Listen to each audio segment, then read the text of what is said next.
नमस्कार, मी तनुश्री शंकर सनस आणि आपण पाहतात साऊथ मुंबई.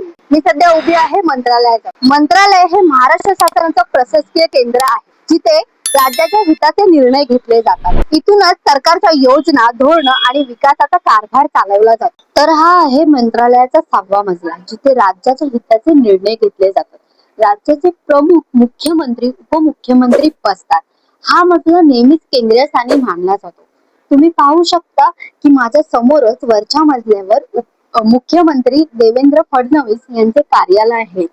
तसेच तुम्ही माझ्या मागे पाहू शकता की उपमुख्यमंत्री एकनाथ शिंदे यांचंही कार्यालय आहे, जिथे राज्याच्या हिताचे निर्णय घेतले जातात. उपमुख्यमंत्री एकनाथ शिंदे यांच्या कार्यालयापासून 10 पावलावर आपण पुढे जाऊ तर उपमुख्यमंत्री आशाताई अनंतराव पवार यांचं कार्यालय आहे. आपण थोडंसं पुढे जाऊन त्यांचं कार्यालयही बघूया.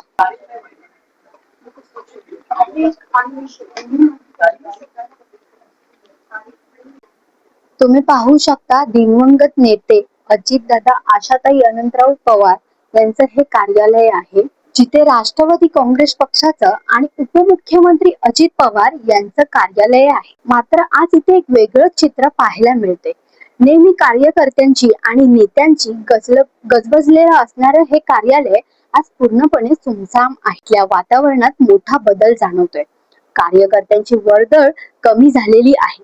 राजकीय हालचाली थांबलेल्या दिसत आहेत आणि संपूर्ण परिसरात एक शांततेचा माहोल आहे. कार्यालयाच्या चर्चेत राष्ट्रवादी काँग्रेसची रणनीती पूर्णपणे थंडावलेली आहे. उपमुख्यमंत्री अजित पवार यांनी त्यांच्या सहकाऱ्यांसोबत, मित्र पक्षातल्या नेत्यांसोबत, जसे की मुख्यमंत्री देवेंद्र फडणवीस, उपमुख्यमंत्री एकनाथ शिंदे, तसेच पृथ्वीराज चव्हाण यांसारखे असे अनेक नेते आहेत, ज्यांच्याबरोबर त्यांनी कारकिर्दीही निभावली. मुख्यमंत्री देवेंद्र फडणवीस जेव्हा मुख्यमंत्री होते त्या टायमिंगला त्यांचे सहकारी नेते एकनाथजी शिंदे, उपमुख्यमंत्री एकनाथजी शिंदे यांनी यांच्याबरोबर उपमुख्यमंत्री पद हे भूषवले.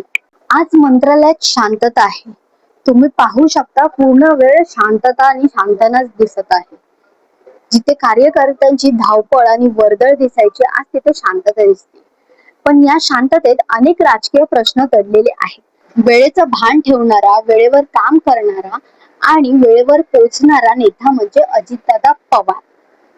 आज ते चुकीच्या वेळी जरी गेलेले असले तरी त्यांच्या कामाची कागदपत्र नेमकी शेवटपर्यंत हातात होती. घड्याळाशी नाता आणि निष्ठा त्यांनी पुन्हा एकदा दाखवून दिलेली आहे. अजितदादांबद्दल एक एवढंच म्हणावं लागेल की काम करणारा नेता असा पुन्हा होणे नाही. तुमचं मत काय आहे? अजितदादा पवार यांच्या राष्ट्रवादी काँग्रेसचं पुढचं पाऊल काय आहे? मी तनुश्री सनस, व्हिडिओ जर्नलिस्ट प्रतीक पाटील सोबत. तुम्ही पाहत होता साऊथ मुंबई न्यूज, चेहरा मुंबईचा.